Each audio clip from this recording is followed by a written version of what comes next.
Fala, Fogão! Fim da 35ª rodada para o Botafogo no Campeonato Brasileiro. Derrota por 5-2 para a equipe do Grêmio. Numa partida que, sinceramente, o que menos importa é o resultado final. Se vai perder, se vai empatar, se vai ganhar nessa reta final do Campeonato Brasileiro, considerando que o Botafogo já está rebaixado, matematicamente confirmado, na Série B de 2021, logicamente, o mais interessante é a gente poder observar o desempenho da garotada, que está tendo essa oportunidade de atuar nessa reta final do Campeonato Brasileiro, ganhando essa experiência, justamente para a gente poder observar em que estágio cada um desses garotos se encontra, para saber quais deles vão efetivamente poder ajudar o Botafogo na Série B do Campeonato Brasileiro e quais vão precisar ir ganhar um pouquinho mais de bagagem para poder de fato entrar na equipe e brigar por uma posição de titular.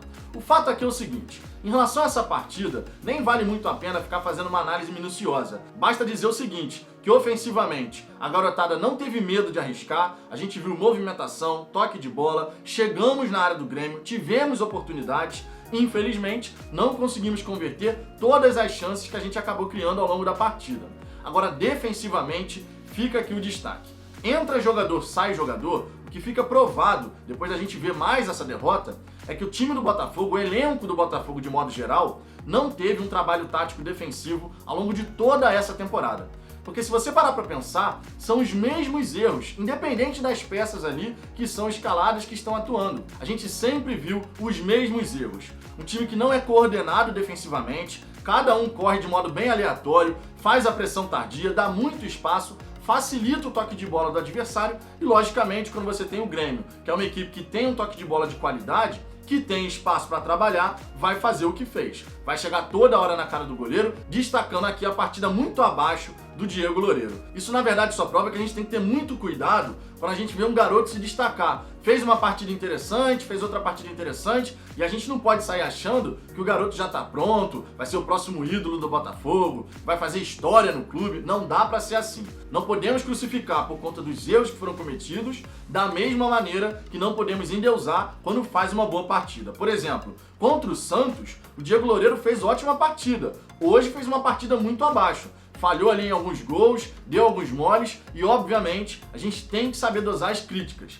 Não dá pra falar que não presta, é uma porcaria, da mesma maneira não dá pra falar que é um cara sensacional, fora de série. Temos que ter sabedoria nessa reta final de Campeonato Brasileiro para poder fazer as avaliações sem deixar que a nossa tristeza por tudo que aconteceu ao longo da competição interfira nessa nossa análise. Afinal de contas, a gente não pode correr o risco de queimar bons valores que podem ajudar o Botafogo ao longo da próxima temporada e também nas seguintes.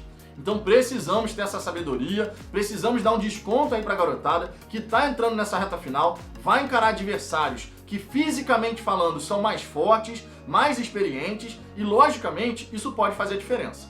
Agora, cabe aqui também os destaques positivos. Por exemplo, o Rafael Navarro e o Matheus Nascimento formaram uma bela dupla de ataque. O Matheus Nascimento, infelizmente, não conseguiu marcar o seu gol. Deu um tapa na bola ali no segundo tempo que merecia muito gol. E o Navarro conseguiu fazer boas jogadas. Então são dois jogadores que vêm se destacando.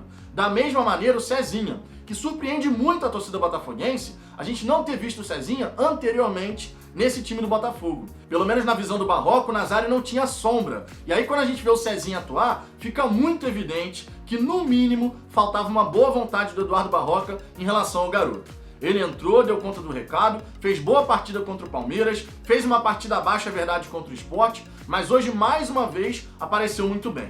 Um outro garoto aqui que vale comentar é o Caio Alexandre. E eu não tô querendo comentar porque eu quero fazer elogios. Na verdade, eu tenho uma crítica construtiva em relação ao Caio Alexandre. Se o Caio Alexandre passar a jogar o feijão com arroz, jogando aquele futebol ali básico, fazendo os toques mais simples, ele vai evoluir e vai se destacar. Só que o Caio Alexandre vira e mexe, ele quer dar um tapa diferente na bola, fazer um lançamento, fazer uma coisa muito diferente, parecendo às vezes que ele acha que joga mais do que joga nesse momento. Não é que o Caio Alexandre não tenha potencial. Sinceramente, eu acredito que ele tem potencial. Mas alguém tem que chegar nele e falar: Caio, vamos fazer aqui o feijão com arroz, acerta o básico. E aí você ganhando confiança, você vai evoluindo, vai conseguindo arriscar, vai tentando alguma coisa diferente. Não dá pra gente ver o Caio Alexandre a cada bola tentar fazer o mais complexo. Às vezes o básico, o simples, já faz a jogada fluir.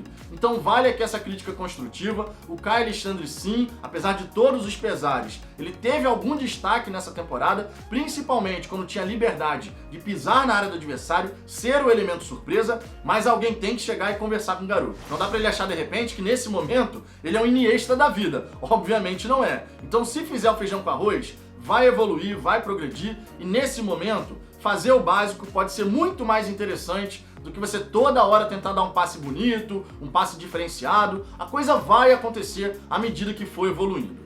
Outro garoto aqui que eu quero comentar é o Romildo. Ele não encaixou muito bem nesse time. Não quer dizer que ele não sirva para o Botafogo. Quer dizer apenas que nesse momento ele ainda não está pronto para atuar como titular da equipe. Nessa próxima temporada, sinceramente, tendo uma comissão técnica que faça um trabalho bacana, ele pode evoluir. E de repente, ao longo do ano, ou mesmo pensando já em 2022, o Romildo pode vir a agregar mais do que ele está agregando nesse momento. Então a gente não pode simplesmente falar, o Romildo não presta, ele fez uma partida muito ruim. É aquilo que eu falei, sabedoria. Os garotos estão entrando, estão tentando, vão errar, vão acertar, mas a gente tem que saber interpretar o momento do Botafogo.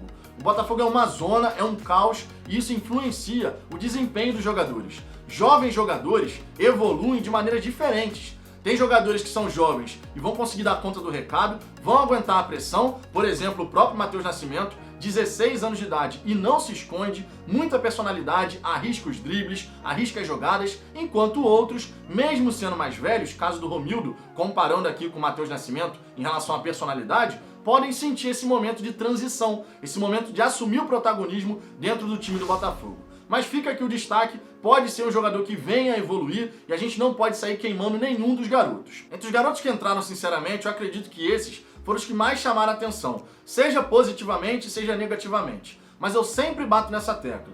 Temos que ter paciência. Não vamos sair queimando porque fez um jogo ruim, porque fez 2 jogos ruins. A gente tem que ter paciência de analisar, de interpretar, de entender o momento de transição de cada um desses jogadores. Um caso bem emblemático aqui, de um jogador que hoje está sendo elogiado pela torcida, mas que quando começou foi muito criticado, é o Rafael Navarro. Ele foi contratado pelo Botafogo para o Sub-20, acabou a janela de inscrição, ficou no profissional, entrou em algumas partidas em 2019, foi muito mal, teve a oportunidade de ir para o Sub-20 efetivamente, evoluiu e agora nessas oportunidades que teve, foi muito bem. Obviamente que de vez em quando vai oscilar, é absolutamente normal, mas é um exemplo aqui bem claro de que quando a gente dá tempo ao tempo, os garotos podem evoluir, podem se adaptar ao nível profissional. Porque vale sempre o destaque, Sub-20 e profissional são 2 coisas completamente distintas. E por falar nisso, eu quero destacar aqui o seguinte: tem muito torcedor que nesse Campeonato Brasileiro ficou pedindo para colocar toda a equipe Sub-20 para enfrentar os outros adversários.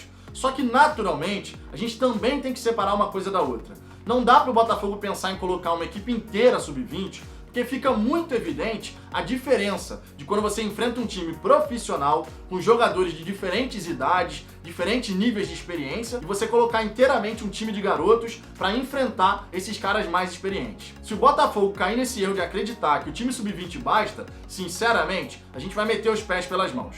Não podemos cometer esse equívoco. Podemos sim ter ali um grupo de jogadores composto em sua maioria os jogadores da base, já que o Botafogo não tem grana para ficar investindo em várias contratações, mas a gente tem que ter no elenco as lideranças técnicas, ou seja, aqueles jogadores que são mais cascudos, que vão aguentar a pressão, que vão segurar a bronca de um momento de irregularidade, de instabilidade na temporada, justamente para que esses garotos possam desenvolver o seu futebol. Se a gente acreditar que apenas um time Sub-20 vai dar conta do recado, pode ter certeza que o Botafogo vai ladeira abaixo. Os garotos não podem assumir sozinhos toda essa pressão, a responsabilidade de colocar o Botafogo mais uma vez de volta na Série A do Campeonato Brasileiro. A gente precisa ter no elenco jogadores cascudos, que segurem essa pressão, que sejam mais experientes e que sejam a liderança técnica.